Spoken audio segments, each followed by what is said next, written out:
We're going to start our discussion about ignition testing, specifically secondary ignition testing, by going back to a starting point and talk about the misfires. Now, the misfire data that you looked at indicate one single misfire or multiple cylinders misfiring. If one cylinder is misfiring, you can get away with looking at that one cylinder. If multiple cylinders are misfiring, it's probably something more common. So you might want to start with secondary ignition and primary testing. But we don't start there, really. That start is the wrong word. You might want to include this as part of your diagnostics. And first of all, don't assume that all misfires are caused by ignition. Just on the contrary, we find that a number of causes. But we'll start with our single cylinder misfire. There we're going to start. We're going to look at the cylinder reporting the misfire. And remember, in Ford, you're going to have to mode 6 to see it. Where you have a multiple cylinder misfire, we think a good part of this is primary, secondary testing. We've gone through the scan data. We've looked at our codes. We're now ready to start doing something.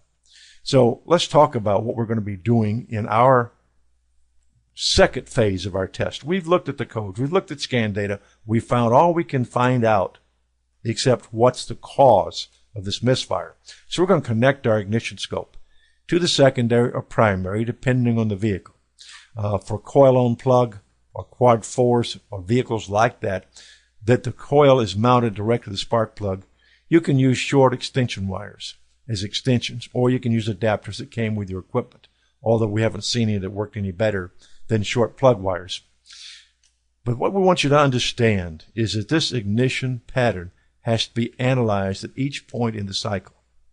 Every part of this is produced by a different aspect of firing the spark plug, charging the coil with a strong magnetic field that can be collapsed, and then looking at the spark that results from causing the voltage to spike up. Those are three totally separate things. The spark is a result of the spike. The spike is a result of charging the coil. So as we look at all this, you're suddenly going to realize by looking at the spark and knowing the resistance inside the cylinder, we can look at things like fuel mixture. And that's one of the things we think is important, is to look at some of the things. But in order to see all this detail and to get maximum value for secondary ignition testing and the time you're going to spend, we recommend, or really I recommend, making a recording and playing it back frame by frame. Yes, some things happen so quickly that you can't catch them on the live pattern. But in reality, until you start studying it, you won't get all the detail. And the detail is where the devil lies.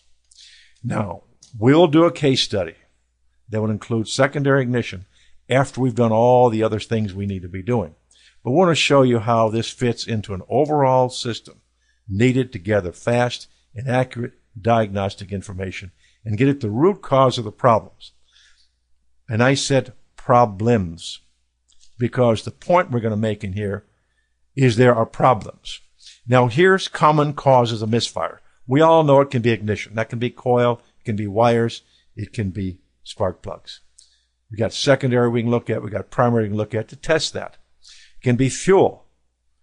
Fuel control, fuel delivery. We don't know which one can be going bad.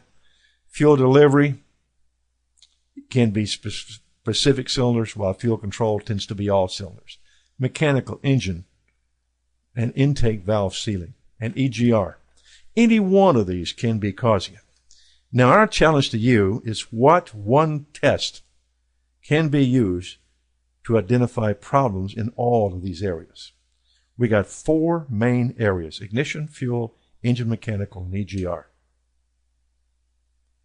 We say that secondary ignition can be used as one test to show you information about all of these individual parts.